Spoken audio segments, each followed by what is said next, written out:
Good afternoon, everyone. My name is Oskar Höglund. I'm going to try and use this entire stage today. I'm into storytelling. I'm the founder of a company called Epidemic Sound. And if that isn't clear what we do, this is what we actually do for a living.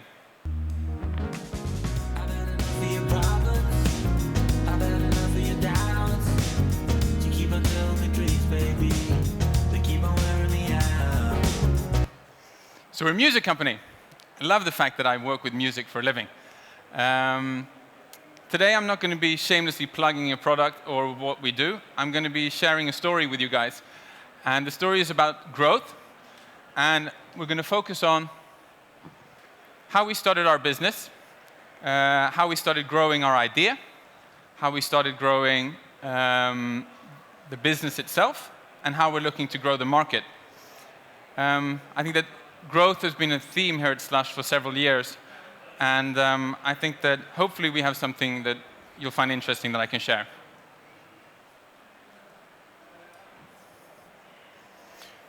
To kick it off, I thought I might give you some context and tell you guys what it is we do at Epidemic Sound. So we're a music business like you've never seen a music business before.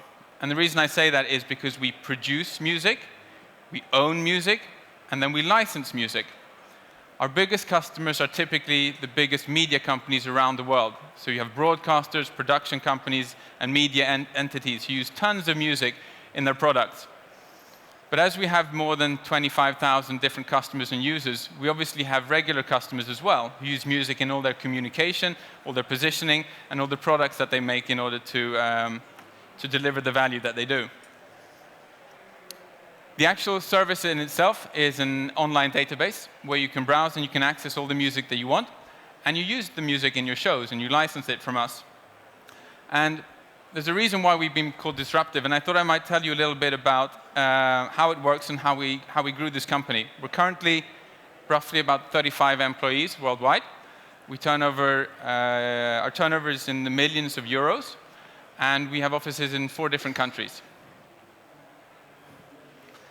Let me give you some context first. So back in 2008, when we started our company, at that time I was at a TV production company, and we were making tons of shows. It was called Zodiac Television, and we made literally thousands of hours of television around the world. A lot of stuff was great. We did the Stieg Larsson films, the Millennium Trilogy, but there was one huge pain point when it came to producing professionally produced content, and music was super, super difficult. One of the reasons might have something to do with this slide, because this was the legacy from the music business. There were performance rights organization, publishers, labels, tons of different stakeholders, and it was ridiculously complicated to find the music that we needed to use in the TV shows and the stories that we wanted to tell. I think that Dolly Parton once said, you wouldn't believe how expensive it is to look this cheap. And I think that some of the things that we wanted to achieve is that we want to make something really, really simple. And this obviously wasn't simple. There were a lot of concrete effects as a consequence because the music industry was so broken down when it came to using music in professional content. So we saw platforms like YouTube, the biggest TV channels in the world. They couldn't use music in their shows. They couldn't license it. They couldn't distribute it. So we decided to focus on 2 different things when we wanted to grow our business, because the first thing we had to do, obviously, was to grow an idea. And we needed a big idea that we could rally around. And this is what we wanted to try and achieve. So one, we wanted to make it easier for people who use music in their production, in their show, and in their business to find, source, and use music. And 2, we needed to make it much, much easier and much, much better for composers to make a living. Because the way the music industry had evolved pretty much, making money from music was a bit like a lottery. You would invest a lot of time into a track, you would write a track, and then you would hope that it would get picked up by a publisher, you hope that somebody might use it, you hope it would get reported, and then eventually you might be able to make some money around this. So we created an idea, and we said, let's create our own music industry in parallel to the old music industry. Let's not invite the publishers, the PROs, the labels, the managers, and the middlemen. Let's just create our own ecosystem and a parallel music industry. And this obviously made a ton of people really, really upset. But once we had some momentum going in the idea itself was starting to grow, we needed to add something else to the idea. So obviously we threw metrics, and we threw numbers at it. And this is what we came up with. First one was growth, because we saw this super interesting opportunity, because we saw that broadcasters, a channel, a TV channel in general, uses about 5,000 hours of music per channel per year. And this is back in 2008. And we saw that the number of channels that media companies were producing were just growing exponentially. Everyone was going multi-platform and multi-channel. And because every channel needed 5,000 hours of music, this was an incredible growth opportunity. Second thing we needed was an insight, obviously. And one of the insights, and this is the only number I want you to remember for today, is that 90% of all music used in all professional content tends to be non-famous music, so-called production music, background music. It's used in advertising, it's used in TV, it's used in films, and there are a number of interesting reasons why you don't want to use commercial music. One, if somebody's talking in a song, you can't hear what they're saying in the show. There's a clash, so you don't want to use commercial music. Two, it's extremely costly and very, very difficult to clear the rights for commercial music because there are so many different stakeholders. And the third one, which was most intriguing to us as storytellers ourselves, is that if you're a content creator and I use a Swedish House Mafia song, I might have a very positive reaction to that song because I had a great night in Bournemouth. You might have a very poor reaction because you broke up with your girlfriend. And as soon as you use commercial music, you lose the control of the viewer because you can't really tell if you're going to have a bad reaction or a good reaction. So professional content creators tend to levitate towards not so famous music. And this is true for, all companies who use music in their communication. We needed barriers to entry, of course, and this became super handy for us. Because when you make professional TV content, you use about one track, one piece of music per minute of content. If you put that into a context, if you make a TV show that's 45 minutes, you're going to use 45 different tracks. You probably don't think about this when you watch TV, but if you look at it tonight or on your iPad later on today, you're going to recognize that there's one track for every minute of professional content. The interesting thing is you need to try 10 different tracks before you find the right track. So this means if you want to score one episode of a TV show, which is 23 minutes, you need to have 23 tracks, and you need to download 230 tracks and edit and try it and edit and try it.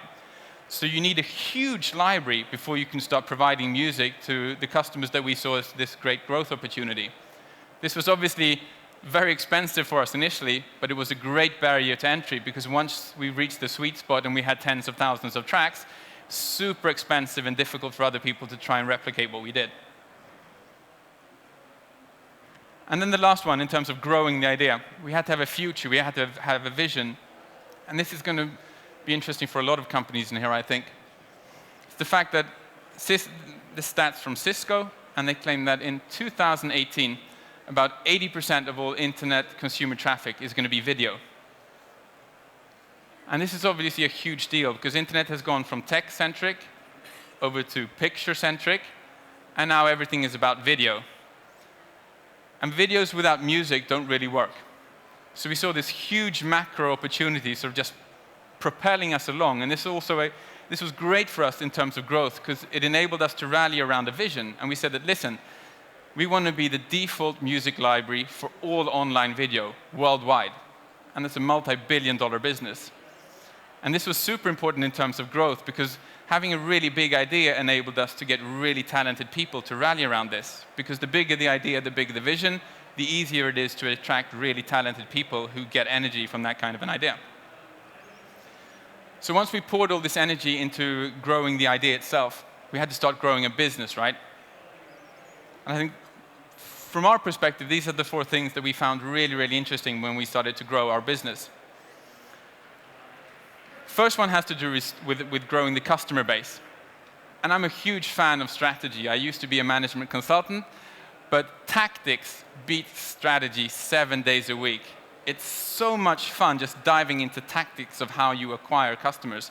My favorite example is a friend of mine who started a parcel delivery company. And back at BCG, I got taught that if you ask the question why 3 times, you can call that an analysis. So my friend started a parcel delivery company with bikes in central Stockholm, and he needed to understand who orders the parcels. So the first question was, who does this? And it was typically a receptionist. Who is the receptionist? It's typically a heterosexual woman within the ages of 20 to maybe 45. Who would this, if everything else is the same, who would this person like to see as a parcel delivery person? And so the tactic was that initially they just hired guys who worked with model agencies. In less than 6 months, they had 50% of the entire market. And this is a great example of strategy. It's sort of really diving into these sort of street smart scenarios and asking the right kind of questions. So tactics is great. In our case, we did something similar. So I used this pyramid to sort of symbolize that in the production TV industry or in the media industry, television is at the top of the pyramid, and they pretty much dictate what everyone else has to do. So you have production companies, you have editors, a lot of people in the value chain. But through using smart tactics, we were able to incentivize the broadcasters at the very top of the pyramid to start using our product. So in less than 6 months, we had every single broadcaster in Sweden. In less than a year, we accounted for more than 50% of all music on television in Sweden. And then we did the same in the Nordics, and then we started rolling it out in more countries. And good tactics can be great, but they can be a terrible thing as well, because you really need to be humble. Because on the one side, we saw that we were the market leaders in less than 6 months. And on the other side, we were terrified because we were the market leaders in less than 6 months. This put an enormous strain on our processes, on our people, on our music, on our library, and we really took a beating. So I think it's super important to constantly weigh threat and greed and sort of have a think about how aggressively you want to grow your business, because there is something sort of to be said about growing it a little too fast. Second thing we looked at, obviously, building a business, we had to build a library. So we started off with 500 tracks. And because we're not just a platform play, because we're an actual content company, we have thousands of composers who we screen and work with around the world, we had to start investing in every single track we bought. We paid money up front. And this was obviously really, really terrifying in terms of buying, because we had no idea exactly what would work. Sure, we'd made tons of shows previously, but we didn't know precisely what would and what wouldn't work. And what we felt that we had to do is we reached a point where we said we just have to start building. So at our first meeting with the biggest broadcaster in our region, we had a hard drive with 500 very mediocre tracks. It's a great value proposition, it was a great strategy, with some pretty good tactics behind it, but initially it was just really, really small, and we had to take a leap of faith. Fortunately, we built a ton of data around this, so in a very short period of time, we were able to start to use data mining to see exactly what were professional TV editors downloading, what were they playing, what was the quota between listening and actually using, which different segments were growing. We went from having 5 different genres of music to having 100 different genres, to having 200 different genres of music, from 1,000 tracks to 10,000 to 25,000. And sure, we had to throw stuff out of there, which was super expensive, but sort of just taking the plunge and having a data approach to growing a content and a storytelling business was super exciting for us. And I think probably one of the sort of defining key success factors, because we were tech and content. We use this side of the scene. So obviously, growing employees became super important if you have any kind of a growth strategy. Clusterfuck, I meant clusterfact, it can be really good and really bad. As a music company, we had a ton of benefit coming to broadcasters around the world saying, listen guys, we're a music company from Sweden. Have you heard about Spotify? Have you heard about SoundCloud? And it was such an easy pitch that really, really helped us. The flip side of being part of a cluster is that there's, as you know, it's a constant war for talent all the time. And it's obviously super tough for us to compete with companies such as SoundCloud and Spotify for talent. So again, we had to really apply tactics in order to be able to grow the company. We had to use the negatives as a positive. Yes, we were a super small company, and Spotify in this case was really big. But if you're engineer number 852 at Spotify and you compare that to being engineer number 4 at our place, where do you think you're going to have the sort of best leverage and be able to execute the coolest kind of things? We had to work a lot with our culture to really spike it and make sure that it attracted a ton of people. So I think that these kind of tactical things became super important in growing the business too. Fourth one is media. I really see media as a sword. You can either sort of chop it forward or it can fall back and hit you on the head. We had a very clear media approach, and our media approach initially was stealth. We had a strategy where we thought that there is a potential that there's a winner takes it all, or at least that once you reach critical mass, we can do incredibly attractive deals with YouTube and really big platforms around the world. So we decided to not say anything. We didn't give a single interview for the first 4 years. Never would have stood on a stage like this until we reached a certain point where we had critical mass, where we had momentum, where we had thousands of customers. Then we went all in and started doing interviews all over the place and buying traffic and doing tons of stuff, and we really could leverage that. I think the jury is still out whether that was a good idea or not, because obviously it worked well because we were afraid that we would have tons of competitors if we told everyone what we did, and it's not rocket science, it's more about execution and tactics. We were afraid that people would start to join the game, so we were quiet. But the flip side of that was that it was tougher for us to grow. We couldn't tell our story.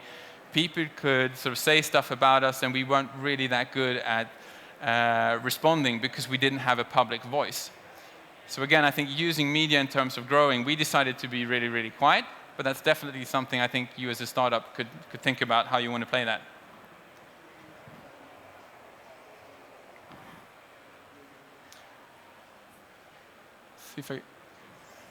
So once we'd grown the idea to a certain point, which is, by the way, exactly how you sell TV shows. I mean, TV shows, you talk about an idea, you build an idea until it starts to exist in people's minds. You'd be surprised what it sounds and looks like when you're trying to pitch a huge TV show. You have all these sizzle reels, these show reels, you have these ideas. You talk about something as though it exists, and then eventually it does. So once we hit that point where we had talked about our company and we created the idea, we created the business, it was time to go after the different markets. And again, there was a very clear tactic for us here as well. If you look at the media industry, it's a bit like a pyramid. At the very top, the most prestigious content producers nowadays are broadcasters, TV companies, Game of Thrones, HBO. You want to be on television as opposed to 10 years ago where film was the top of the hierarchy. And because it's a freelance market, we had a very tactical approach. We said, let's only focus on the TV channels, because they're the top of the food chain. When our product is good enough for these guys, it's going to start to trickle down. When TV producers start saying that this is the music you should use when you tell stories and when you do moving content, people start to listen. And this is exactly what happened. So the freelancing editors who sometimes they work and do big TV shows, they then start working for the Fortune 500 companies and doing content for different companies. We have thousands of regular companies who are our customers now as well. Next step for us was going into the whole multi-channel network. And this is, of course, part of our bigger vision, but we wanted to have this momentum. So we had all these professional editors around the world talking about our product.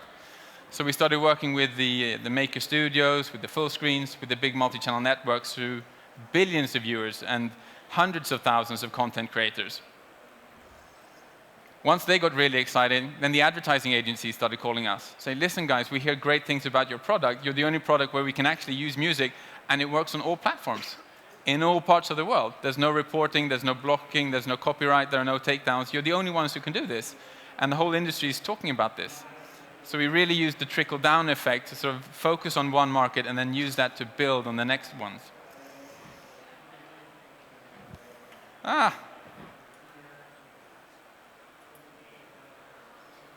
There we go.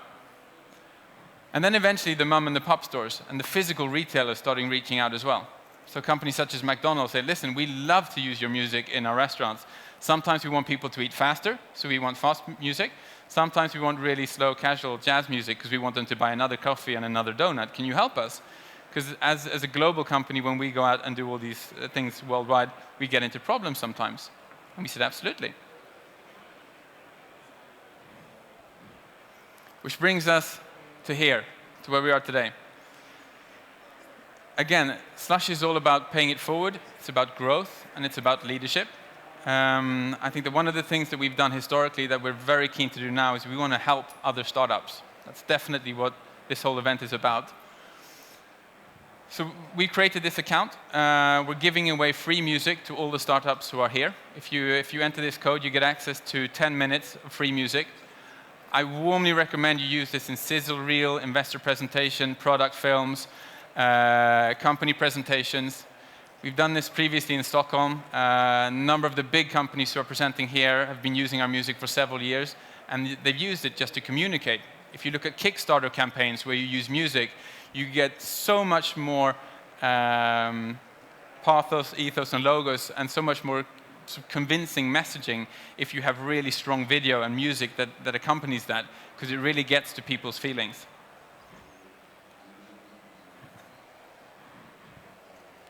Literally, I just hit the 20-minute mark.